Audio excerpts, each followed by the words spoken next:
பெரியோர்களே, பெரியோர்களே, சபை நிறைந்த தாய்மார்களே, எனது அருமை தாய்மார்களே, பெரியோர்கள் சபையோர்கள் என்னை பெற்றெடுத்த தாய்மார்களே, தாய்மார்களே, கல்வி கற்ற பெரியவர்களே, பெரியவர்களே, தொழில் படித்த கலைவாணர்களே, கலைவாணர்களே, எனது அருமை சகோதர சகோதரர்களே, சகோதரர்களே, வருங்கால மாணவ செல்வங்களே, மாணவ செல்வங்களே, வாலிபர் இளம் சிங்கங்களே, இளம் சிங்கங்களே. அதாவது என்ன இந்த ஆறுமுக நேரிமான் நகரத்திலே, இந்த நகரத்துல வடக்கு சுப்பிரமணியபுரம் என்று சொல்லக்கூடிய நகரத்திலே நகரத்துல மக்களை காத்து ரட்சித்து என்றென்றைக்கும் கிருபையோடு கொலுவிருந்து வரக்கூடிய என் நம்பிகை அங்கையற்கண்ணி அகிலாண்ட கோடி பிரம்மாண்ட நாயகி அருள்மிகு என் தாயாகப்பட்ட பிரம்மசக்தி அம்மன் திருவாலயம். இந்த ஆலயம் இந்த பெரிய ஆலயம். அப்பேற்பட்ட இந்த அம்மாளுடைய திருவாலயத்திலே கார்த்திகை மாதத்தை முன்னிட்டு அதற்கு உகந்த செவ்வாய்க்கிழமை அன்னைக்கு கடைசி செவ்வாய்க்கு அம்மாளுடைய ஆலயத்திலே கொடை விழா பெரும் விழாவாகவே நடந்து வருகிறது,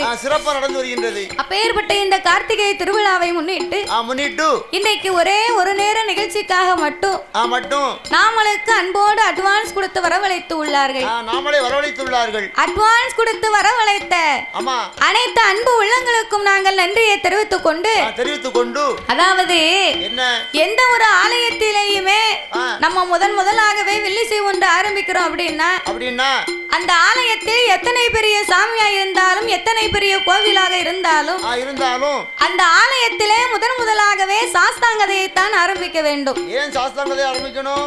ஏன் அவருக்கு மட்டும் முதலாக பாடுகிறோம் தெரியுமா? என்ன காரணம்? அகில உலகத்திலே கலியுக தெய்வமாகவே வந்து பிறந்தவர் ஐயனார் ஒருவர் தான். அவர் மட்டும்தான். அப்படின்னா நம்ம எல்லாம் தாய்க்கும் தந்தைக்கும் வந்து பிறந்த சாதாரணப்பட்ட மானிட மனுக்கள். ஆனால் தருமஞான சாஸ்தா அப்படி அல்ல.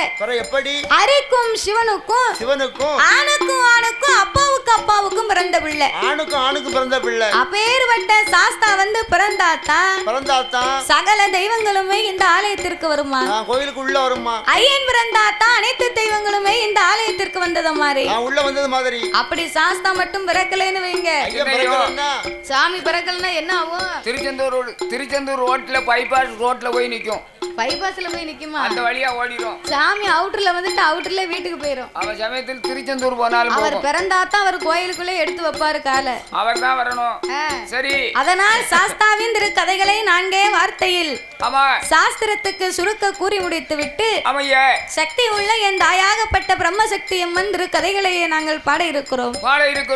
பாடும் பாட்டிலே பலது குச்சங்கள் இருந்தாலும் இருந்த போதிலும் சொல் குச்சங்கள், இசை குச்சங்கள், கதை குச்சங்கள், கதையிலே பொருள் குச்சங்கள், சாரீர குச்சம் குறை இருந்தாலும் சரீர குச்சம் குறைகள் இருந்தாலும் எங்கள் ஆட்கள் அடி தாளங்களில் ஒரு குறைகள் இருந்தாலும் முன் சொல் பின்னால் வந்திடலாம், பின் சொல் முன்னால் வந்திடலாம்.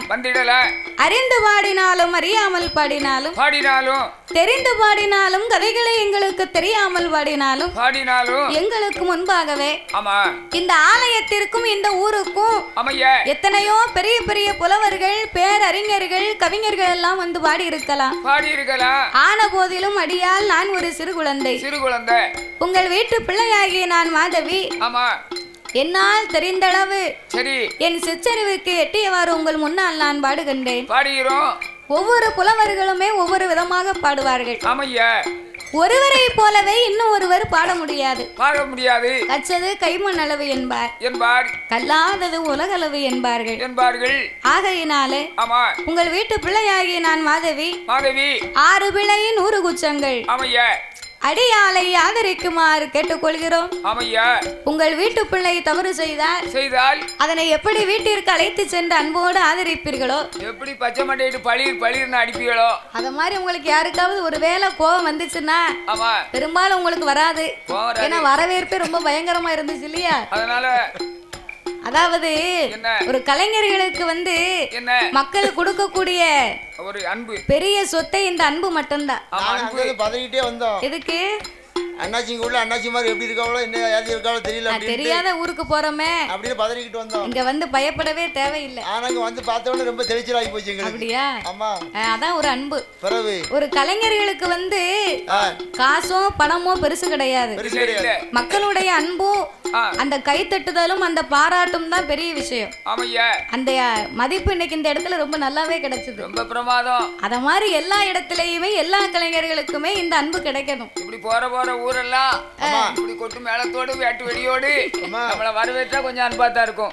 நம்ம பயம் இருக்காது உடம்புல. அப்படி இருந்த போதிலும் இந்த ஆறுமுக நெறியிலே பணியாற்றி வருகின்ற வேட்டு எப்படி வெடிச்சு மாப்பிள பாரு பணியாற்றி வருகின்ற சரி ஐயா காவல்துறை அதிகாரி அவர்களுக்கு ஐயா அவர்களுக்கு எங்களுடைய வில்லிசை சார்பாக சரி எங்களுடைய நன்றியை தெரிவித்துக் கொண்டு ஆமா அதுக்கப்புறமாக என்னாச்சு அதனால உங்க வீட்டு பிள்ளை தவறு செய்தால் ஆமையா அதனை எப்படி வீட்டிற்கு அழைத்து சென்று அன்போடு ஆதரிப்பீர்களோ ஆமையா ஒருவேளை கோவம் வந்துச்சுன்னா எங்க தாத்தாவுக்கு 10 இட்லி கொடுத்து சரி 10 மணி நேரம் வச்சு அடிச்சாலும் வாங்குவாரு. அவர் பாட்டு தாங்குவாரு.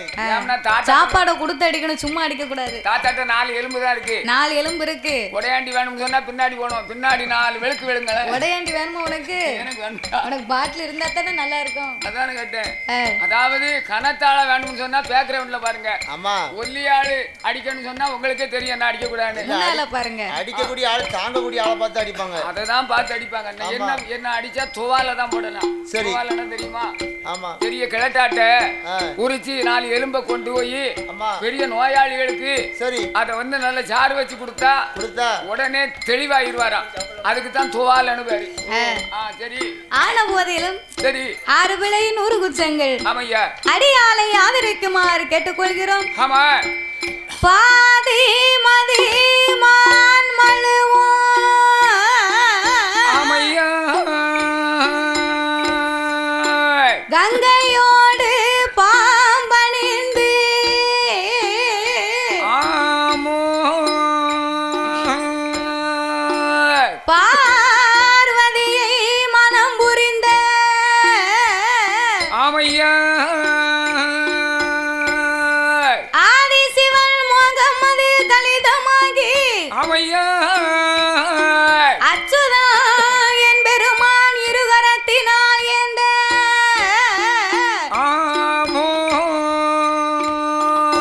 சோதி மணி விளக்கு ஒளிர்வு போல் 5 மைந்தர்கள் தொழினில் புனோல் இலங்க தோன்றி மேதினில் ஆமையா அரிக்கும் சிவனுக்கும் ஐயனுக்கும் ஐயனாக வந்து பிறந்த தரும ஞான சாஸ்தாக்கள் யாரெல்லாம் வந்து பிறந்தார் தெரியுமா?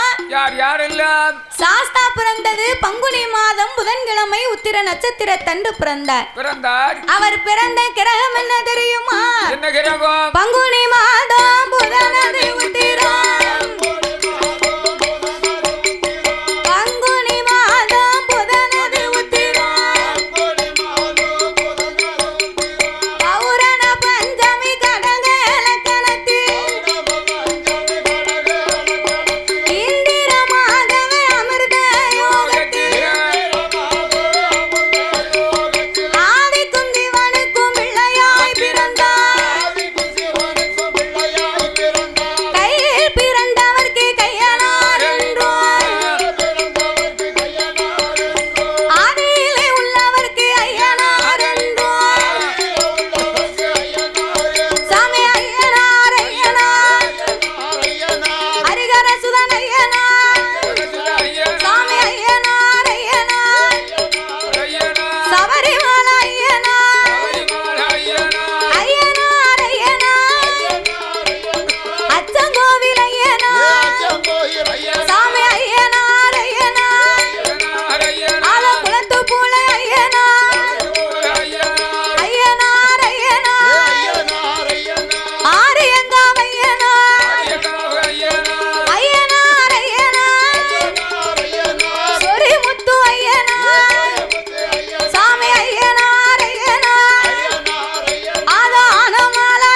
சாமி வரும்.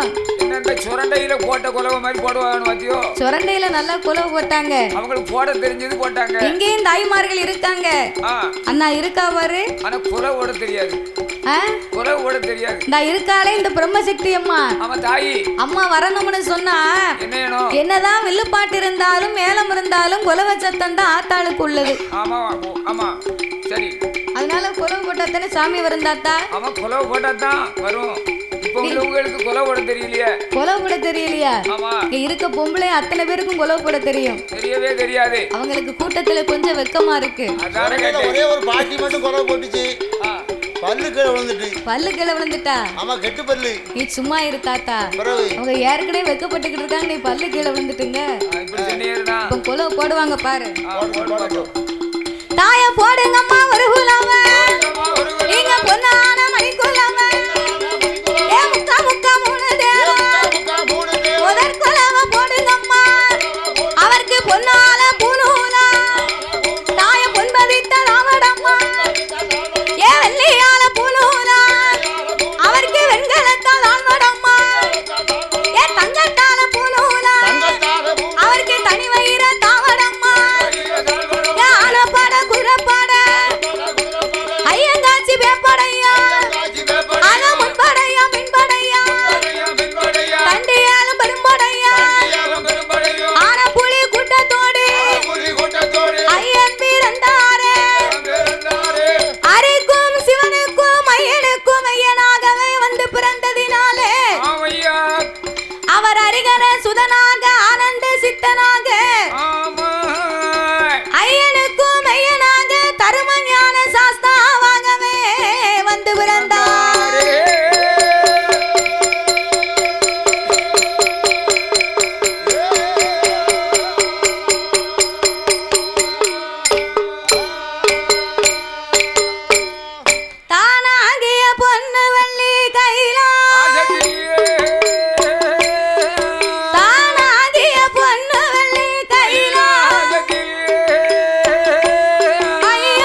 யார் யாரெல்லாம் ஆகாயத்தில் சூரியனோ ஆகாயத்தில் சூரியனோ அன்பு ஒளி சந்திரனோ ஆகாயவாணியோடு ஆகாயவாணியோடு அன்னை கங்காதேவி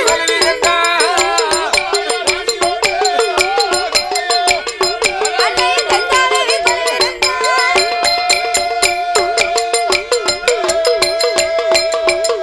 அங்கே கொலவிருக்கும் நாளை கொலவிருக்கும் நாளை கைலாச வாசலில் காரை கண்ட பகவானுக்கு தெய்வலோக ரம்பையர் திருநடனம் ஆடுவார் ரம்பை வருவாள் நடனங்கள் ஆடுவாள் ஊர்வசியா வருவாள் உல்லாசமா பாடுவாள் மேனகையா வருவாள் மிருதங்கமும் போடுவாள் சரஸ்வதி வருவாள் சரஸ்வதி வருவாள் அம்மா சங்கீதங்கள் பாடுவாளா அம்மா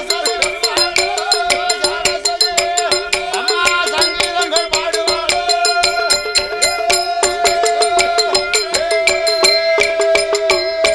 அப்பேற்பட்ட இறைவன் வாழும் அந்த கைலாச வாசலில் ஆமையா ஆண்டவனாகிய சாட்சாதி சிவபெருமான் சிவபெருமான் நீலகண்டனாக கரை கண்டனாக ஆமா காலகண்ட மூர்த்தி என்றும் அழைக்கப்பட்ட அழைக்கப்பட்ட சங்கரன் சதாசிவன் சர்பாகரன் சாலாச்சூடன் ஆமையா காலாகலன் காமாதை கண்ணன் ஆமா கண்கண்ணன் திருநீகன் திகம்பரம் ஆமம்மா திரிசூலன் தில்லையம்பலம் ஆமையா என் திருநீலகண்டனாகிய சிவபெருமானோடு சிவபெருமானோடு யானை தோல் போர்வையும் புலித்தோல் ஆசனங்களோடு ஆமா சக்தியோடு ஆண்டவன் கைலாசத்திலே குழுவிருந்து வருகின்றார் வருகின்றார் அப்படி குழுவிருக்கும் இறைவனாகிய சிவபெருமான் என்னையா 14 உலகத்தை இறைவன் படைத்து படைத்து 224 புவனங்களையும் ஆண்டவன் படைத்தார் படைத்தார்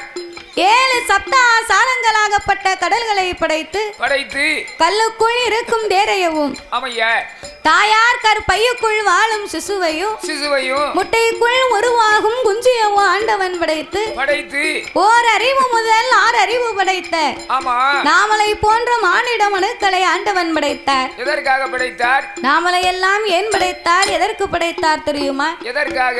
மண் உலகிலே இருக்கக்கூடிய மனிதர்களாகப்பட்ட நாமல் அனைவர்களும் ஆமா ஒரு தெய்வத்தினுடைய திருவுருவத்தை தெரிந்து கொள்வதற்காக ஆஹா அந்த சிவனாருடைய வடிவத்தில் இதோ அமர்ந்திருக்கின்றார்களே. யாரு? நாமலை பெற்றெடுத்த தந்தையை ஆண்டவன் படைத்தார்.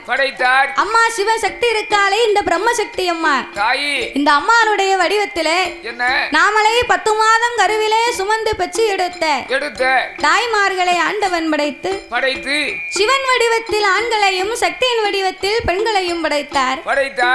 படைத்தால் மட்டும் போருமா? வேற என்ன செய்ய வேண்டும்? படைத்த நாமளுக்கெல்லாம் என்ன ஆண்டவே என் சான் உடம்பை கொடுத்து ஒரு சான் வயசை கொடுத்தாரா? அடேங்கப்பா, ஒரு சான் வயறு, ஒரே ஒரு சான் வயறு. இந்த வயத்துக்கு தான், அந்த ஒரு சான் வயத்துக்கு உலகத்துல என்ன பாடுபட வேண்டியிருக்கு. அங்க ஓடுதோம் இங்க ஓடுதோம். அடேங்கப்பா, ஊர் விட்டு ஊரு, நாடு விட்டு நாடு, நகரம் விட்டு நகரம், தேசம் விட்டு தேசம், கடலையும் கடந்து போயாச்சு. ஏரோப்ளேன்ல போய் கூட வெளிநாட்டுல வேலை பார்த்து இந்த ஒரு சான் வயத்துக்கு சாப்பிட வேண்டியிருக்கு. கப்பலுக்குள்ளேயும் போனோம். அப்படியா? ஆமா, நீங்க எல்லாரும் ஒரு சான் வயிறு தானே அப்படின்னு சாதாரணமா சொல்லுதீங்க. சரி ஐயா. இந்த ஒரு சான் வயத்துல என்ன காலையில் எந்திரிச்சோன்னா 2 கிளாஸ் காப்பி, சரி நைட்டு 8 நல்ல காலையில் 8 மணிக்கு 10-15 இட்லி, சரி நல்ல 1 மணிக்கு 2 வகை கூட்டோட 2 தட்டு சாப்பாடு, சரி சாயந்தரம் 3 மணிக்கு காப்பி, நைட்டு 8 மணிக்கு சப்பாத்தி, 10-15 சப்பாத்தி. ஆமா, 3-15 சப்பாத்தி. எதை போட்டாலும் அத்து போது நம்ம நினைக்கும் ஒரு சான் வயிறுன்னு. நைட்ல 3 வயல் பழம் சாப்பிடணும். வயல் பழம் சாப்பிட்டா தான் விடியாக்கால எந்திக்க முடியும். அதனால எதை போட்டாலும் இந்த ஒரு சான் வயிறுல அத்து போகுது. அதனால சாதாரண நினைக்க கூடாது ஒரு சான் வயிறு தான் அப்படின்னு. வயிறு தான் ஒரு சானே தவிர இந்த உலகத்தில் என்னென்ன பொருள் விளைகிறதோ அத்தனையும் இந்த வயிறு தான் சாப்பிட்டுக்கிட்டு இருக்கு. அருவாக்குது. ஆமா வயிறு தான் அருவாக்குதுன்னு. அதுவும் போதாதுன்னு ஆடு மாடு கோழி வேற. ஆமா மண்ணை தவிர மற்ற புறம் சாப்பிடுது. கரெக்டா சொல்லிட்டேன். மண்ணை தவிர இப்ப மத்தது எல்லாத்தையுமே மனிதர்கள் சாப்பிட ஆரம்பிச்சிட்டோம். மண்ணையும் சாப்பிட மாட்டாங்கன்னு பார்த்தீங்களா? மண்ணையும் சாப்பிடுவாங்க. இனிமே வரக்கூடிய காலத்துல 6 மாசம் 3 மாசம் இருக்கும்போது மண்ணை பிடி சாப்பிடுறாங்கல்ல சின்ன வயசுல. ஆமா மண்ணையும் சாப்பிட்டாச்சுன்னு. ஆமா சரி. இனிமே வரக்கூடிய காலத்துல என்னய்யா இன்னும் ஒரு 10-20 வருஷம் போயிடுதுன்னு வை, என்ன ஆகும்? நம்ம எல்லாரும் மாத்திரையை தான் சாப்பாட சாப்பிட போறோம்னு நினைக்கிறேன். ஒரு தேரத்துக்கு 2 மாத்திரை. வயிறு பசிக்காம இருக்க காலையில ஒரு மாத்திரை, ஆமா மத்தியானம் ஒரு மாத்திரை, சாயங்காலம் ஒரு மாத்திரை. அதானே கேட்டேன். அப்படின்னு நம்ம மாத்திரையை தான் சாப்பிடக்கூடிய காலம் வரும். கொண்டு வந்துரும் காலம் கொண்டு வந்துரும். அதுதானே கேட்டேன். ஏன்னா வயக்காட்டை பூரா வீடாக்கிட்டாங்க. வயக்காடு எல்லாம் வீடா போச்சு. குளத்தை பூரா வீடாக்கிட்டாங்க. விளைய கூட விளை நிலம் பூரா எல்லாம் வீடு வாசல் ஆகி போச்சு. வீடு வாசலாச்சு. அப்படிங்கும் போது எப்படி விளையும்? தாத்தா நீ மெட்ராஸுக்கு போனியா? மெட்ராஸுக்கு வடக்கு சென்னைக்கு தான் போனேன். மெட்ராஸுக்கு வடக்கு சென்னைக்கு போனியா? ஆமா. மெட்ராஸுக்கு போகலையா? போ. மெட்ராஸுக்கு நான் போகல. பரவாயில்ல. சென்னைக்கு போயிருக்கேன். சரி. மெட்ராஸ்ல இப்ப எப்படி இருக்கு? எப்படி இருக்கு?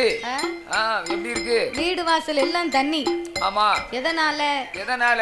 குளம் ஏரி எல்லாத்தையுமே நம்ம வீடாக்கிட்டோம். அதனால காலங்கள் மாறிக்கொண்டே இருக்கு, மனிதர்களும் நம்ம மாறிக்கொண்டே இருக்கிறோம். அதுக்கு தான் வீட்டை கட்டினா தண்ணி போற இடத்துல வீட்டை கட்டினா அப்புறம் என்ன செய்யும்? தண்ணி எங்க போவோம்? அதுக்கு தான் காவல்துறைகள் எல்லோரும் முன்கூட்டியே சொல்வாங்க. என்னய்யா? அதாவது கடலோர பகுதியில் இருக்கவர்கள் அப்புறப்படுத்த வேண்டும். ஆமா. அப்படி என்று அலோவ் பண்ணுவாங்க. ஆமா. அப்போ ஆண்டவே நாமளுக்கெல்லாம் என்சான் உடம்பை கொடுத்து ஒரு சான் வயத்தையும் கொடுத்து, சரி, அந்த ஒரு சான் வயத்துக்கு தகுந்த உழைப்பையும் கொடுத்து ஆண்டவன் ஊதியத்தையும் கொடுத்து வருகிறார். நாமளுக்கெல்லாம் 6 அறிவை கொடுத்தார், 9 தத்துவத்தை படைத்தார், 3 ஆசைகளை கொடுத்தார். 3 ஆசை என்று சொன்னா என்ன ஆசை? எல்லாம் என்ன ஆசை? மண் ஆசை, பொன் ஆசை, பெண் ஆசை. இப்படி 3 ஆசைகளை கொடுத்து மரம், செடி, கொடி, பயிர், புல், பூண்டு, இலை தாவரங்களோடு